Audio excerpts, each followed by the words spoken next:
नमस्कार, स्वागत है आपका। मैं हूं आपके साथ अनंत। टाइम्स नाउ न भारत पर बहुत स्वागत है आपका। अमेरिका की डेटा फर्म मॉर्निंग कंसल्ट ने दुनिया के 13 देशों के राष्ट्राध्यक्षों पर एक सर्वे किया। इस सर्वे में भारत के प्रधानमंत्री नरेंद्र मोदी पहले नंबर पर है। मॉर्निंग कंसल्ट के सर्वे में नरेंद्र मोदी अगर पहले नंबर पर हैं तो जो बाइडेन नंबर 6 पर है। नंबर 2 पर मैक्सिको के राष्ट्रपति हैं। नंबर 3 पर इटली के प्रधानमंत्री हैं। मॉर्निंग कंसल्ट का दावा कि 100 देशों में वो सर्वे करता है और हर साल करीब 1.5 करोड़ लोगों का इंटरव्यू करती है, जिसके बाद वो नेताओं को लेकर के कोई डेटा जारी करती है। मॉर्निंग कंसल्ट का यह सर्वे तब आया जब भारत में विपक्ष के नेता नरेंद्र मोदी को लेकर के तरह तरह के आरोप लगा रहे हैं। कांग्रेस के दिग्विजय सिंह उनकी तुलना हिटलर से कर रहे हैं। राजनीति में विरोध करना सही है, लेकिन यह विरोध मुद्दों पर होना चाहिए, ना कि व्यक्तिगत। तो अमेरिका की एक एजेंसी नरेंद्र मोदी को नंबर 1 मान रही है, लेकिन भारत में विपक्ष के नेता उन्हें अपनी रेटिंग में सबसे नीचे रखने की कोशिश करते हैं। पहले आपको मॉर्निंग कंसल्ट की रेटिंग को विस्तार से दिखाते हैं।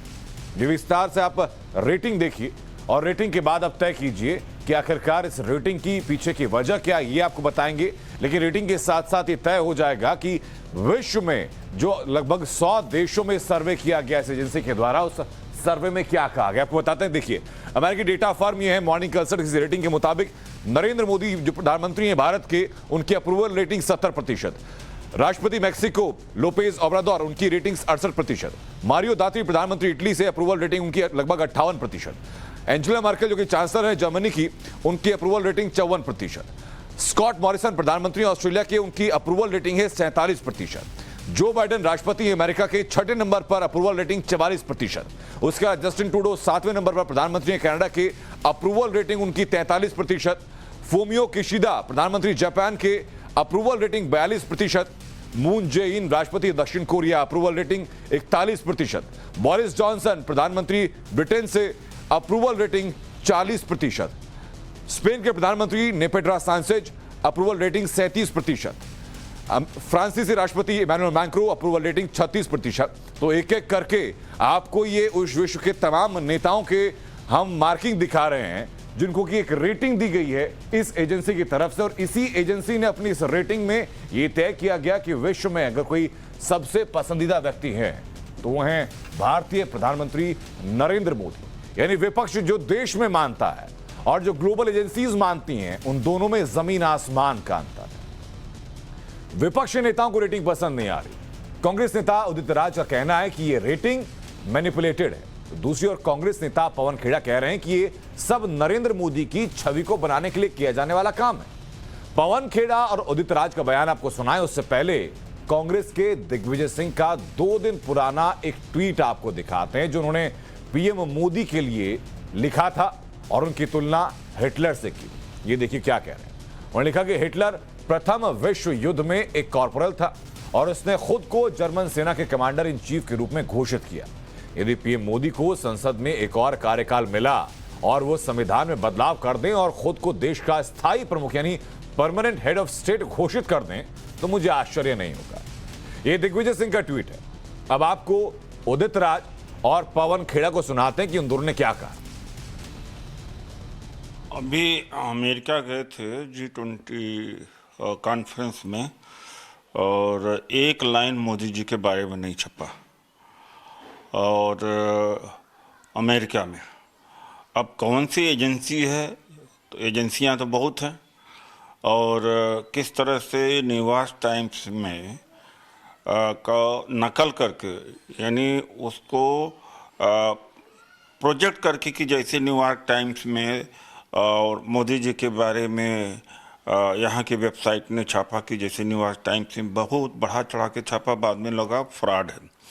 जब mister divide in chief Times magazine छापती है और जगहों पर जब कहा जाता है कि भुखमरी का इंडेक्स 103 पर है, बांग्लादेश पाकिस्तान से भी हम नीचे आ गए हैं, तब तो कहते हैं ये तो मैनिपुलेशन है।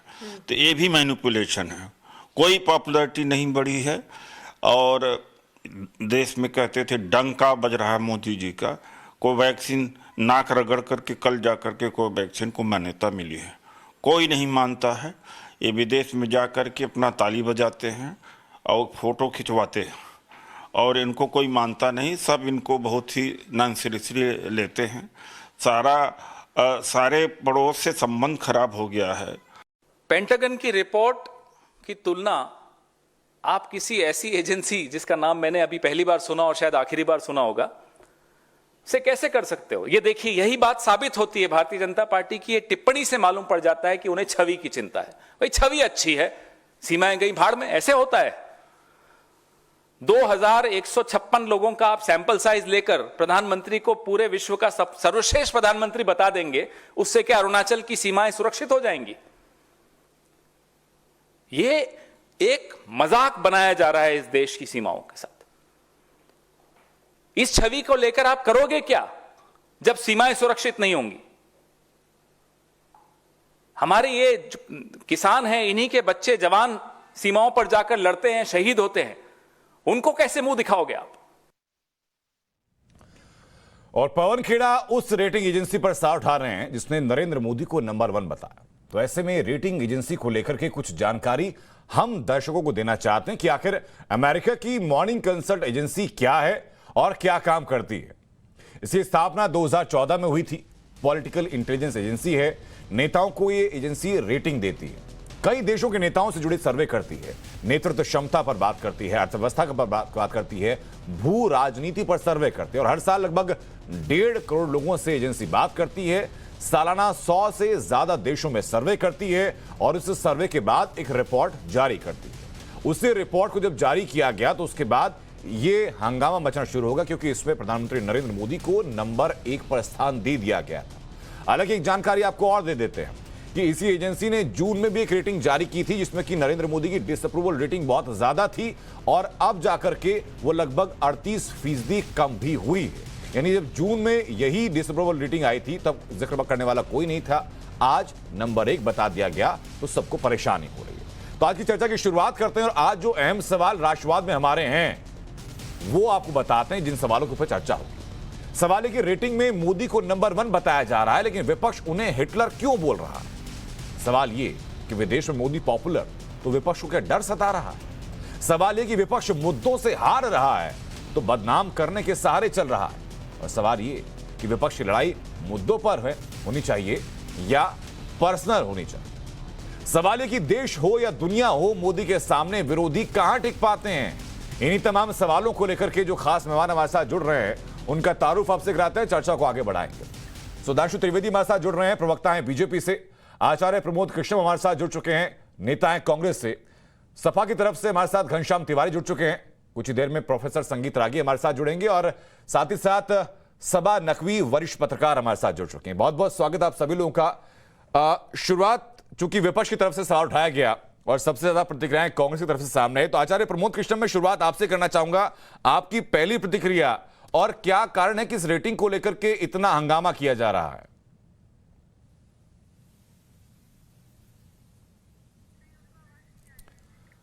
आचार्य प्रमोद कृष्णम, आप तक आवाज पहुंच रही है?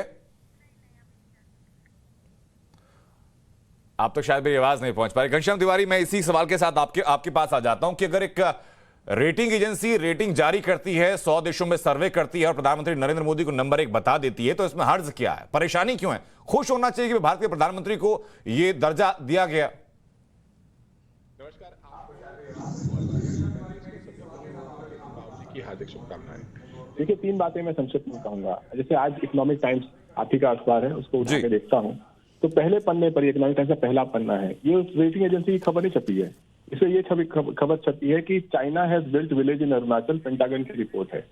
तो अमेरिका की जो सर्वोच्च रक्षा संस्था है वो कह रही है कि चीन लगातार भारत की तरफ आगे बढ़ रहा है, उसने अरुणाचल में गांव बना लिया है और भारत के प्रधानमंत्री इस सब से बिल्कुल अलग थलग अपने प्रचार में जुटे हुए हैं। क्या सेना के कपड़े पहन लेने से चीन को आंखें आप दिखा पाएंगे?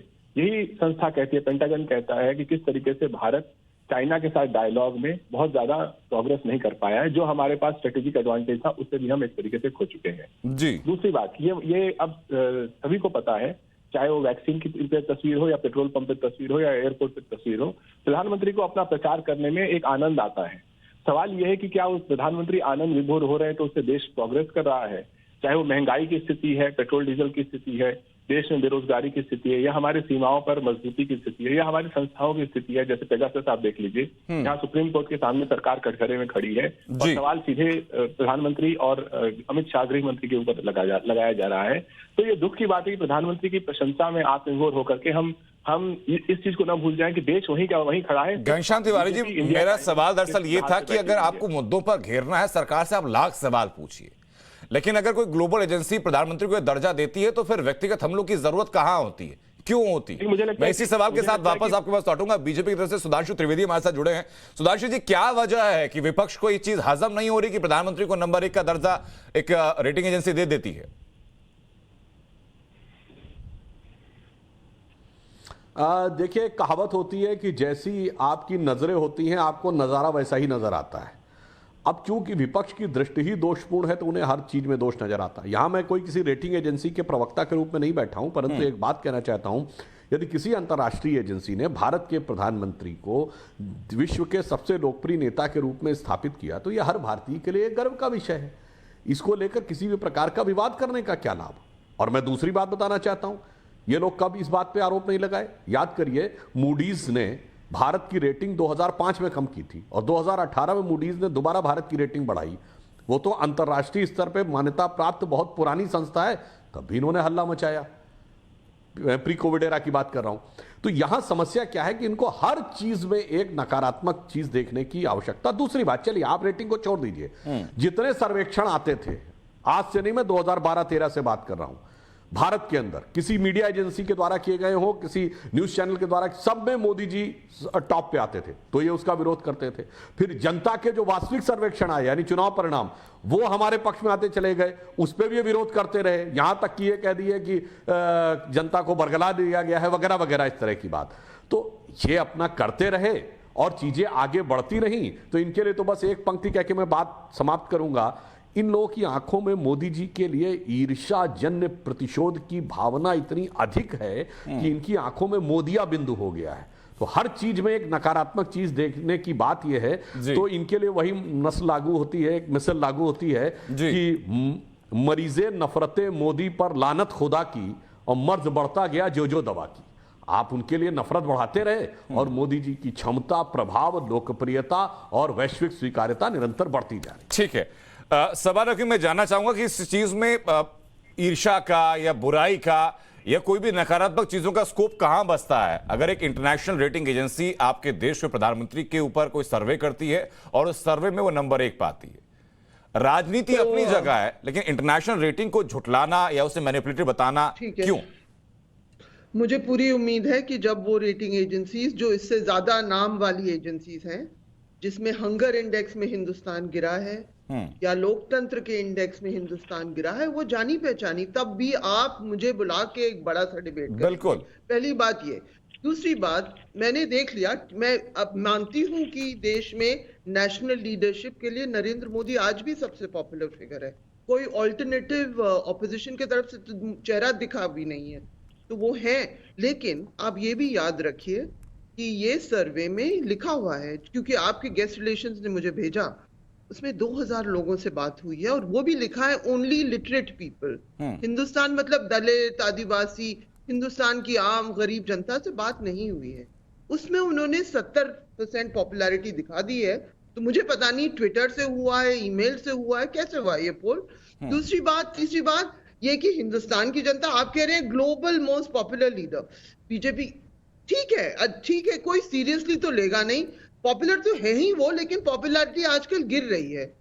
पॉपुलर, ये नहीं मैं कह रही कि पॉपुलर नहीं है, लेकिन गिर रही है। आप ये भी ध्यान, आपने जहन में ये बात रखिए कि 2014 में जब मोदी जी जीते, उन्हें 32% वोट मिला था। First pass the post system में सीट ज्यादा मिलती है, वोट कम। 2000 बीजेपी की मैं बात कर रही हूँ, 2019 में 38%।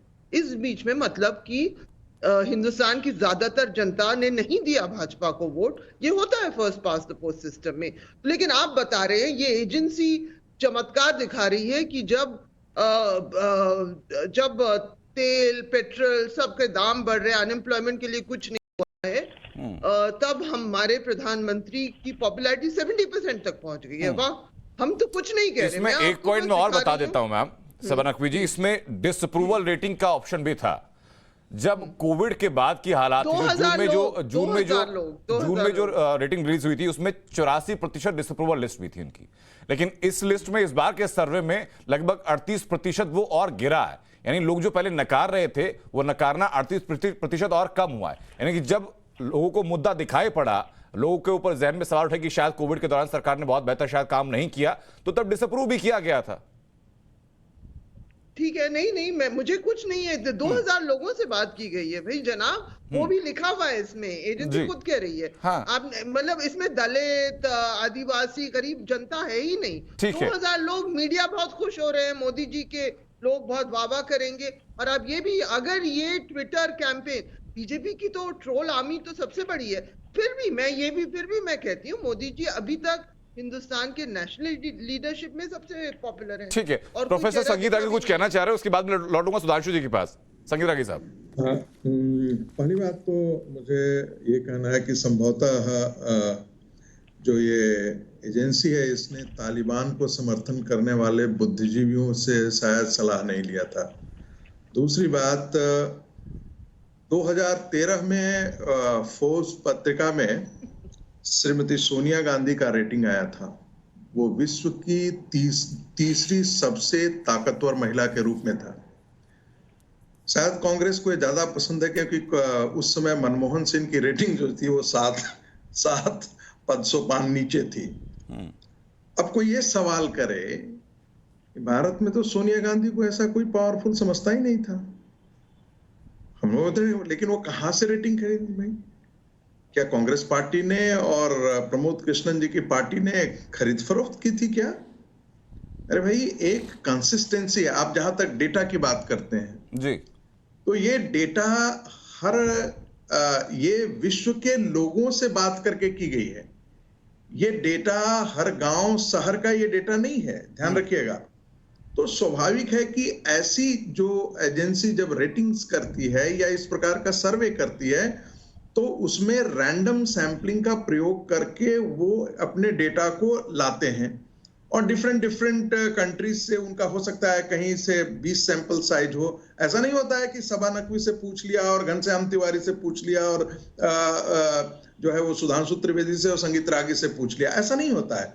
उनका एक अपना, हर सर्वे का एक अपना वेरिएबल होता है। उस वेरिएबल के अंदर वो रैंडम सैंपलिंग के तरफ अप्लाई करते हैं और उससे वो जानकारी लेते हैं। उसके बाद उनका जो डेटा आता है वो स्टैटिस्टिक्स के आधार पर वो अपना निष्कर्ष देते हैं।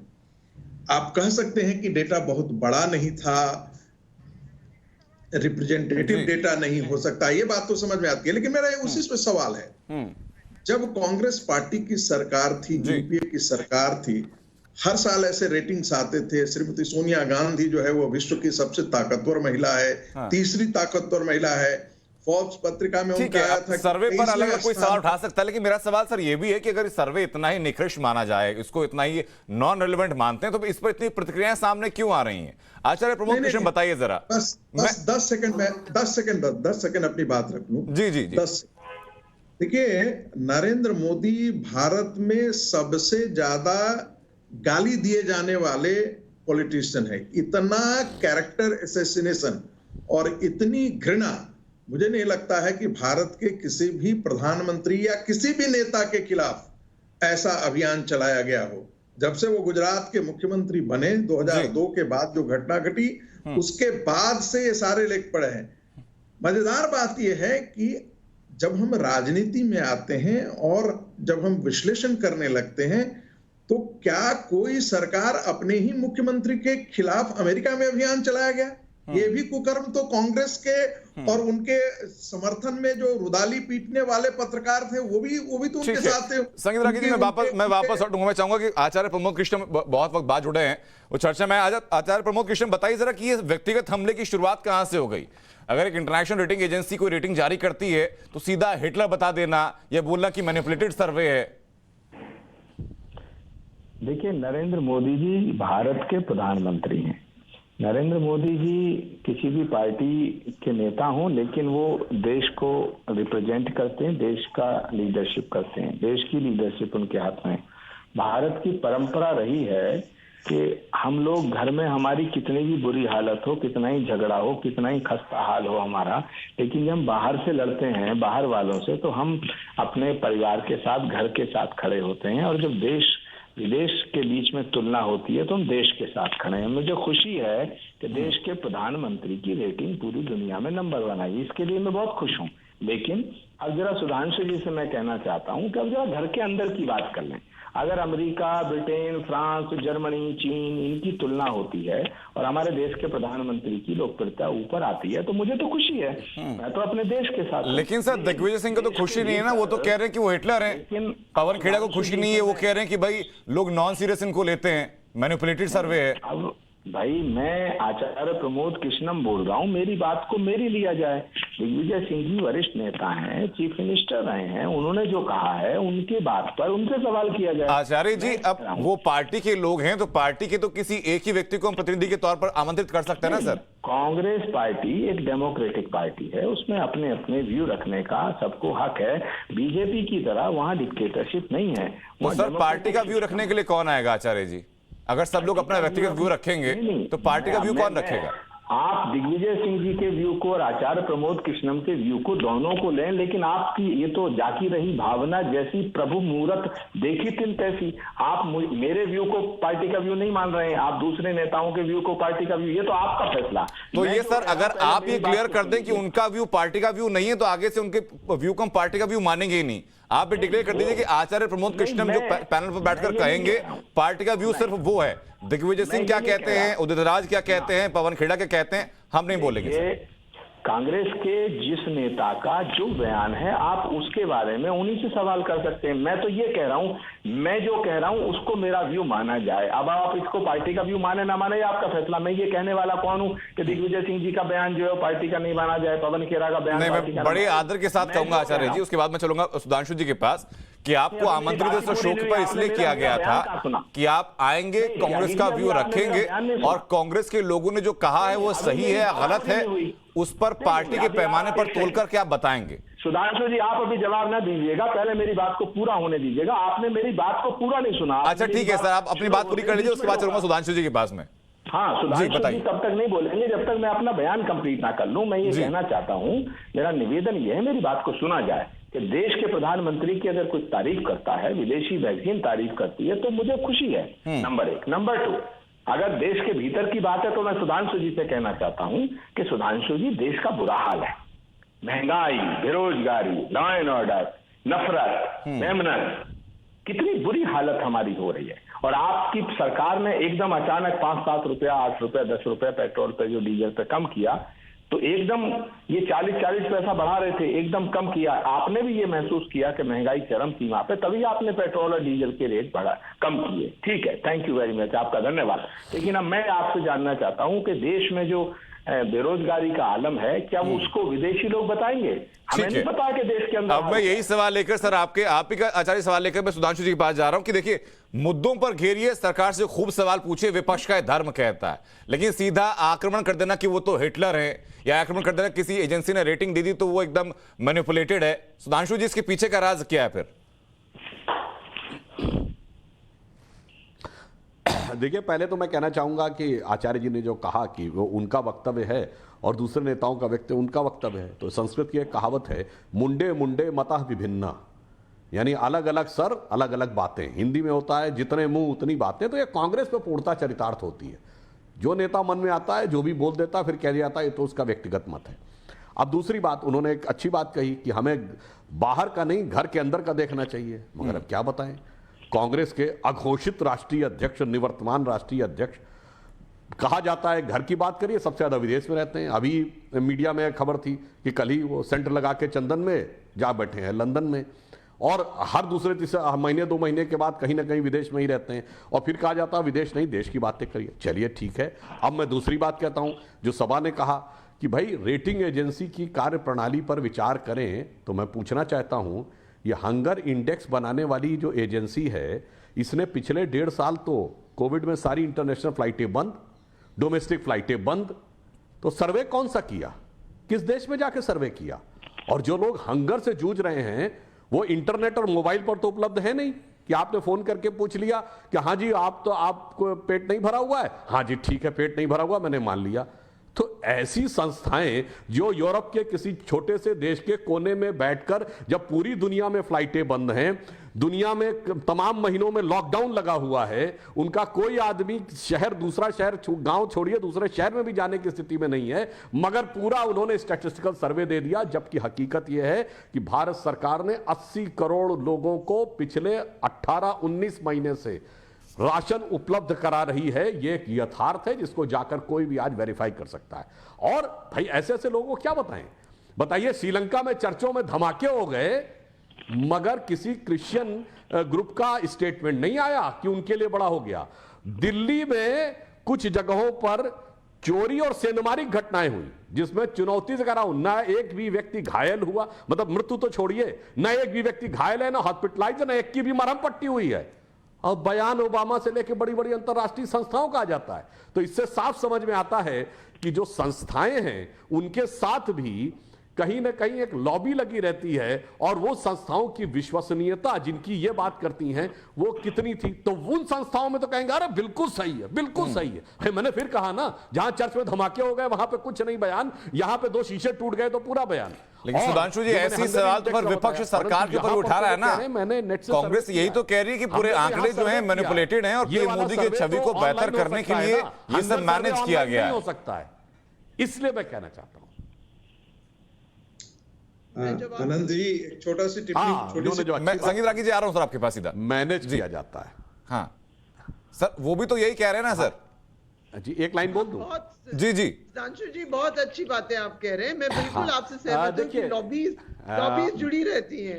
आप कह रहे हैं ना लॉबीज, आप कह रहे हैं कि हिंदुस्तान में कोई भूखा तो है नहीं, ठीक है, आप कह रहे हैं कोविड के बाद आपकी सरकार ने, मतलब आश्चर्य की बात है, आप कह रहे हैं आप बहुत शरीफ यानी मनुष्य इंसान है, तो मैं कह रही हूँ ठीक है, आप कह रहे हैं भूख नहीं बढ़ी है, सब कुछ सब लोग बहुत खुशी खुशी रह रहे हैं, नौकरी आप लोग दे रहे हैं, राशन दे रहे हैं जिसमें मोदी जी का चेहरा भी है, वैक्सीन दे रहे हैं उसमें भी सर्टिफिकेट में हमारे प्रधानमंत्री का चेहरा है। आप लोग पूरा चमत्कार कर रहे हैं और आप मानते हैं कि वो हंगर वाला गलत है, लोकतंत्र वाला गलत है, लेकिन ये छोटा सा जो सर्वे जो आ गया है वो बिल्कुल सही है कि हिंदुस्तान में सब लोग मोदी जी के प्रेम में सब नहीं सभा जी, मेरा पॉइंट यहाँ पर यह है कि अगर मॉर्निंग कंसल्ट के जो डेटा है, अगर उसकी जो रिपोर्ट है, अगर उसको सही मानने के लिए तैयार नहीं है, तो फिर बाकी सर्वेस पर हम किस बिना पर विश्वास करते हैं?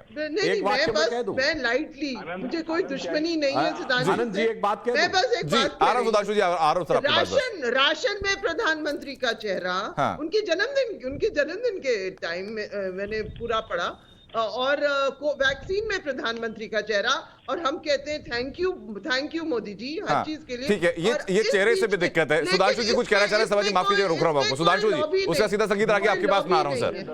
जी सुधांशु जी संक्षेप में सर।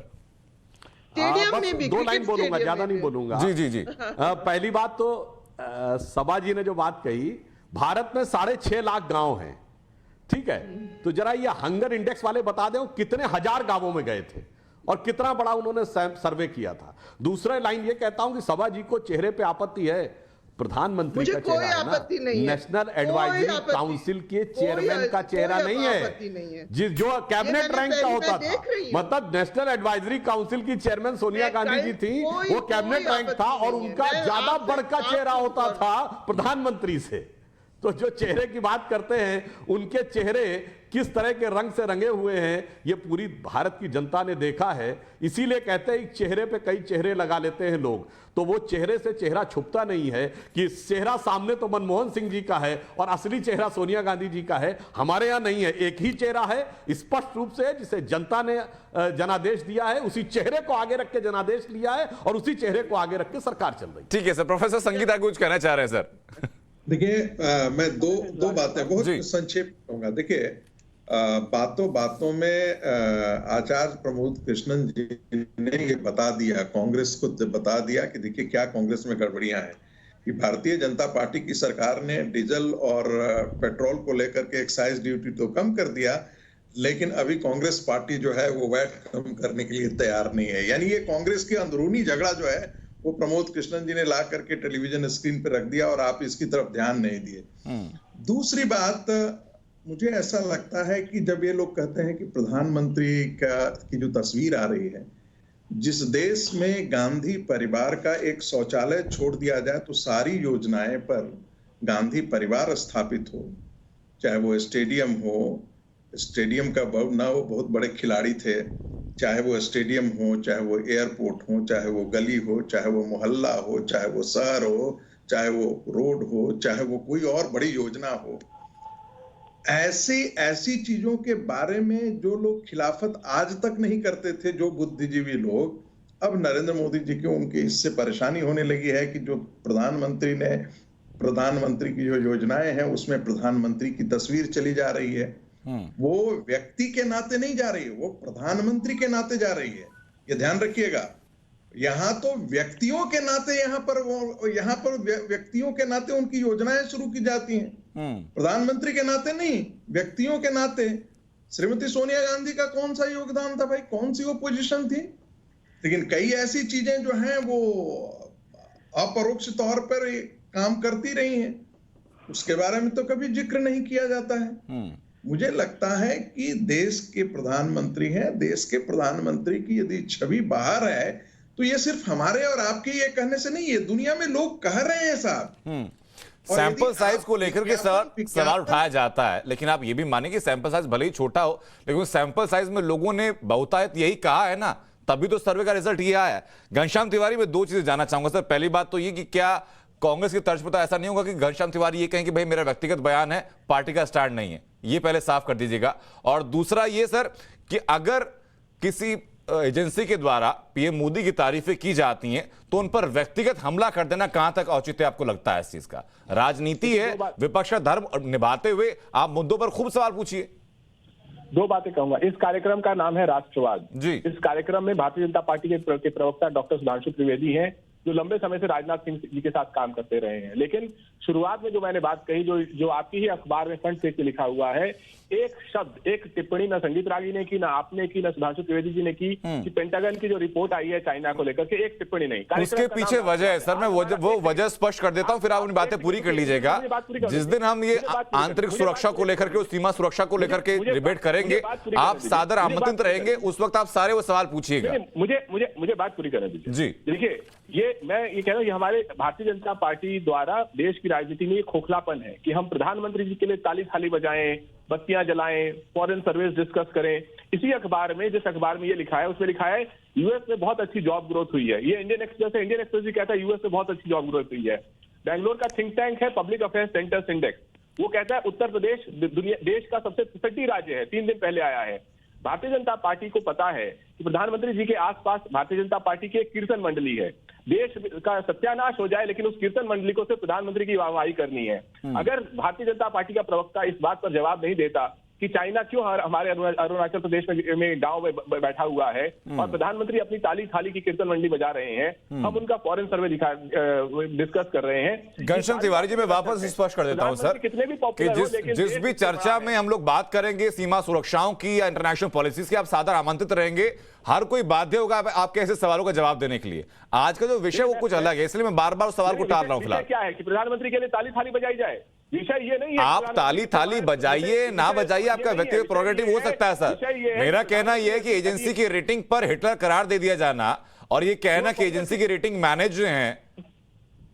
मुझे अपनी बात रखने दीजिए, आखिरी बात कहूंगा। मैं काफी समय बात पे इंतजार कर रहा था। मुझे लगता है कि जो प्रधानमंत्री स्वयं को दुनिया का सबसे पॉपुलर प्रधानमंत्री बताता है या कोई सर्वे बताता है उनको, भारतीय जनता पार्टी उस सर्वे का स्वागत करती है। हाँ। उस प्रधानमंत्री से बेरोजगारी पे, अर्थव्यवस्था पर, महंगाई पर, देश की गरीबी पर, देश की आंतरिक सुरक्षा, बाहरी राष्ट्रीय सुरक्षा पर सवाल पूछना उस प्रधानमंत्री को वाकई आईना दिखाना है। हाँ। और अंतिम बात कहूंगा कि मुझे लगता है कि ये बात कहना कि प्रधानमंत्री से कोई व्यक्तिगत ईर्ष्या है, कोई व्यक्तिगत ईर्ष्या नहीं है। इस देश का जो प्रधानमंत्री है वो हमारे संविधान को मैं तो सर एक एक बयान तारीख के साथ और जिन लोगों ने बयान दिए उनके चेहरे के साथ लगातार टीवी स्क्रीन पर दिखा रहे हैं जो बयान व्यक्तिगत बयान है, और उन्हीं बयानों के आधार पर घनश्याम तिवारी जी, मैंने वो सवाल पूछा था।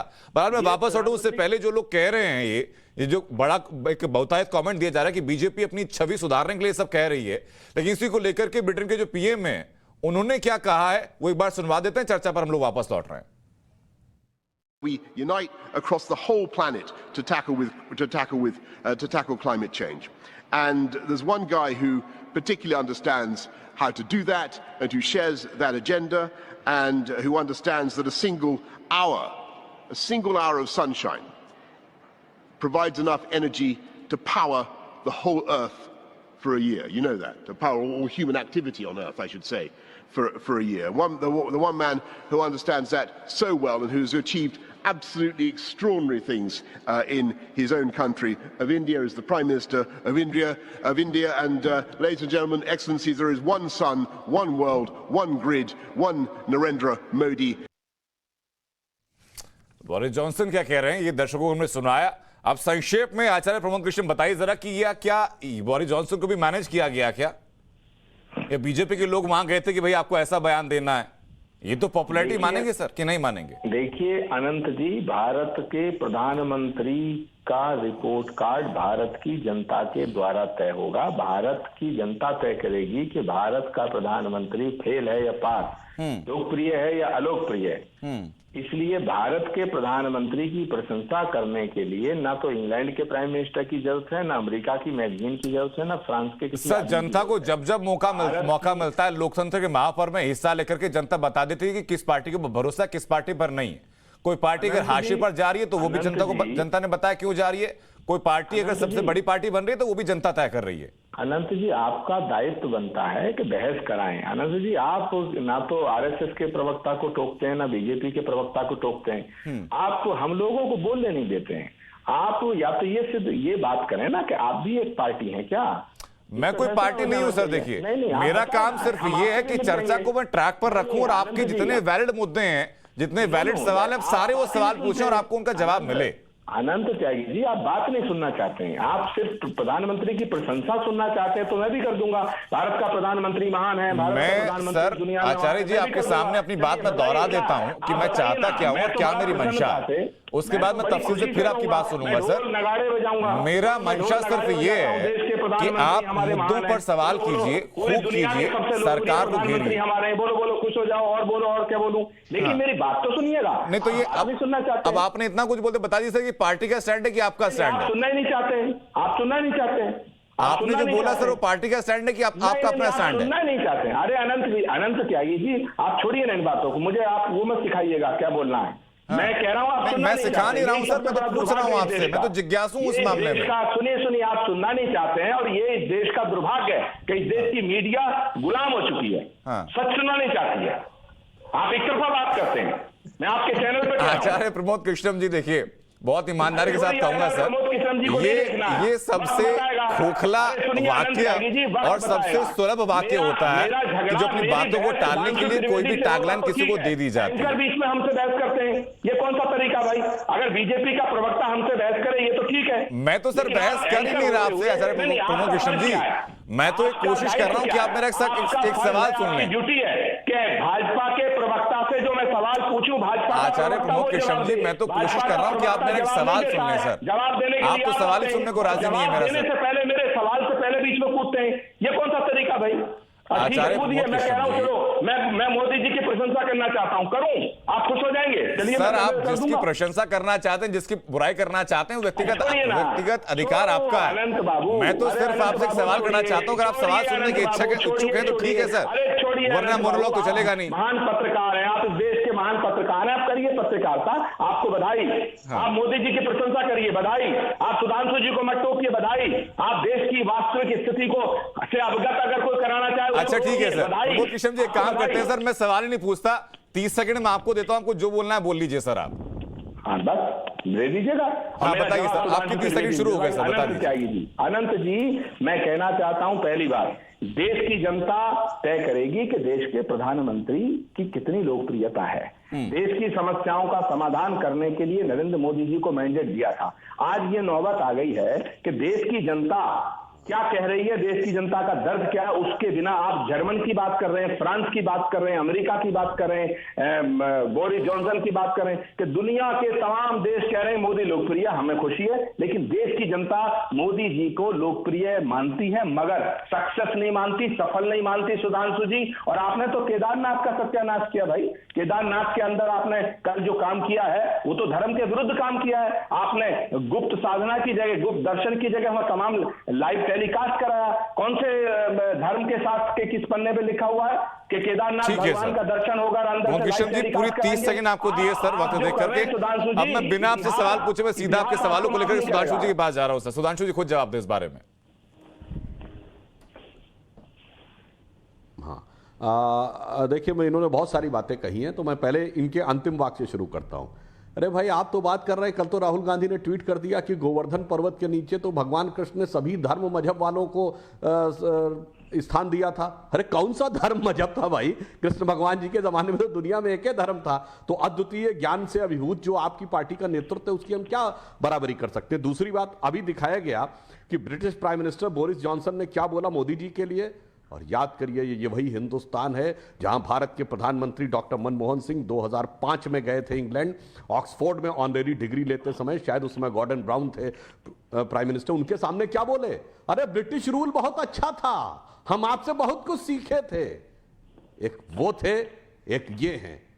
इसमें तो कोई मीडिया नहीं है मान्यवर। कोई जाके, मैं दर्शकों से कहता हूं, जाके इंटरनेट पे चेक कर लीजिए कि how Manmohan Singh has praised British rule in 2005 and now you can see how British Prime Minister has praised Modi ji. बस ये अंतर है जब से हमारी सरकार आई है, और यही सबसे बड़ा कारण है ईर्ष्या का, प्रतिस्पर्धा का जो विपक्ष में है। अब घनश्याम जी इतने पढ़े लिखे व्यक्ति हैं, उसके बाद भी वो इस प्रकार की बात बोल रहे थे। अरे उस देश में क्या कहें जिनके नेता ने दुनिया में इकलौता बयान दिया कि साहब हम बीजेपी की वैक्सीन नहीं लगवाएंगे। इतना महान बयान देने वाला तो दुनिया में कोई दूसरा नहीं रहा होगा। मुझे अचानक उनको देखकर यह भी याद आ गई कि अभी जो फोटो की बात कही थी तो उनके नेता ने ललकी टोपी लगा के लैपटॉप पे फोटोएं अपनी लगवाई थी, और हुआ क्या था? लैपटॉप बांटे इन्होंने थे। और फिर मुलायम सिंह जी का बयान था कि अखिलेश ने लैपटॉप बांटे और लैपटॉप पे सब लोग मोदी जी का संदेश सुन सुन के भाजपा को वोट कर दिए। तो जनाब, न चेहरे से कुछ होता है, न बांटने से कुछ होता है, कहने से नहीं होता है, कथनी से नहीं करनी से होता है। और जो आचार्य जी ने कहा, मैं उनकी बात से सहमत हूं।